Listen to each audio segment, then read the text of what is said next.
अस्सलाम वालेकुम नाज़रीन, हमारी सीरिया आयो हथियार न्यूज़ में आया मोहम्मद उमर शंपाणी। नाज़रीन सखर मां के आम खबर दींदो वञा त सखर में फंक्शनल लीग जे सूबाई रहनुमा बचल मर जी अगवाणी में पाक फौज जिंदाबाद पाकिस्तान जिंदाबाद रैली कढी वई, जेको मुख़्तलिफ़ रोडनि खां थींदो सादात नगर खां शुरू थी शिकारपुर फाटक मिलिट्री रोड ग्लोब चौक खां थींदे सखर नेशनल प्रेस क्लब आॾो एतमाम पज़ीर थियो। वधीक मालूम कंदासीं सीनियर साहब आदम शंबाणी खां। जी आदम शंबाणी, छा तफ़सील आहिनि? जी बिल्कुल, इन वक्त आऊं मौजूद आहियां सखर नेशनल प्रेस क्लब जे ॿाहिरां, जिते पाकिस्तान फंक्शन लीग पारां पाक फौज जिंदाबाद जा जो रैली कढियो वियो आहे। असां सां फंक्शन लीग जो अॻवान मौजूद आहे। अचो त उन खां पुछूं उनजो छा चवणु आहे।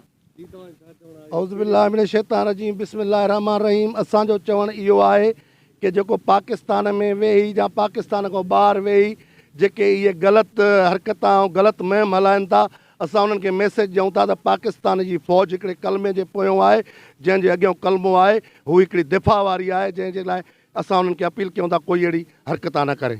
पाकिस्तान जिंदाबाद। पाकिस्तान जी वॾी फ़ौज जूं कुर्बानियूं आहिनि, जंहिंखे ज़ाया नथो करे सघिजे न लिकाए सघिजे थो पियो।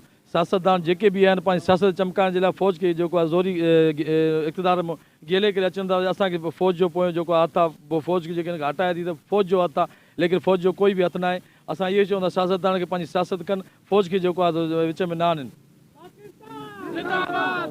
हम पाकिस्तान फ़ौज के हक में यही जवाब देंगे कि भाई ये अपनी सियासत चमकाने के लिए पाक फ़ौज को बदनाम करना चाहते हैं। हम पाक फ़ौज के जवानों को ये पैगाम देंगे कि आप अपना दिल छोटा ना करें। इस मुल्क के पूरी आवाम आप लोगों के साथ खड़ी है इंशाअल्लाह ताला। जी बिल्कुल, हिननि जो चवणु हो त असां पाकिस्तान फ़ौज जे हक़ में हो ऐं पाकिस्तान फ़ौज जे हक़ ख़िलाफ़ माण्हू प्रोपेगेंडा करे रहिया आहिनि।